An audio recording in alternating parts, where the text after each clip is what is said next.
गांव का खजाना।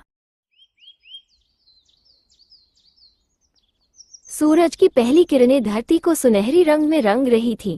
गांव के बाहर एक छोटे से घर में गिरधारी नाम का गरीब किसान अपने परिवार के साथ रहता था।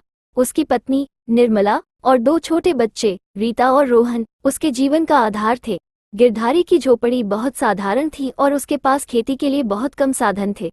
उसकी फसल हर साल खराब हो जाती थी और उसके खेतों में पानी की भी कमी थी। एक दिन गिरधारी खेत में काम कर रहा था जब अचानक उसके हाथ में एक पुराना सिक्का लगा। सिक्के पर कुछ अस्पष्ट चित्र उकेरे हुए थे। गिरधारी ने सोचा, यह कोई पुराना खजाना हो सकता है। हमें गहरी खुदाई करनी चाहिए। लेकिन पैसे की कमी के कारण उसके पास खुदाई के लिए कोई साधन नहीं था। रात को गिरधारी ने सिक्के को लेकर निर्मला से बात की। निर्मला ने उसे संजीवनी की तरह प्रेरित किया और कहा, अगर तुम्हें लगता है कि इसमें कुछ है तो क्यों न तुम गांव के लोगों से मदद मांग लो। निर्मला ने इस बात को सुझाव के तौर पर दिया। गिरधारी ने गांव के मुखिया ठाकुर रामू सिंह से मदद लेने की सोची। रामू सिंह एक अच्छे, नेक और दरियादिल आदमी थे जिन्होंने गिरधारी की कठिनाई समझी और उसकी मदद करने का निर्णय लिया।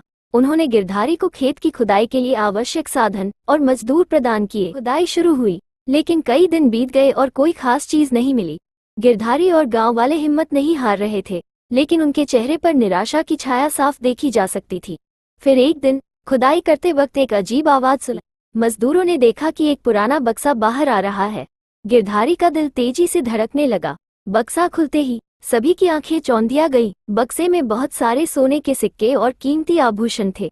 ये सचमुच एक खजाना था। गिरधारी और गांव वाले बहुत खुश हुए। उन्होंने खजाने को गिनते हुए देखा कि यह खजाना गांव के विकास के लिए काफी है। गिरधारी ने अपने हिस्से को समझदारी से खर्च किया। उसने खेतों के लिए सिंचाई की व्यवस्था की, स्कूल की मरम्मत करवाई और उसने एक छोटा सा अस्पताल भी बनवाया। खजाने से मिली समृद्धि ने गांव के जीवन को बदल दिया।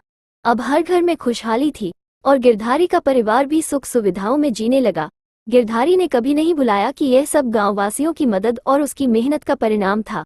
समय के साथ गिरधारी की कहानी गांव में एक प्रेरणा बन गई।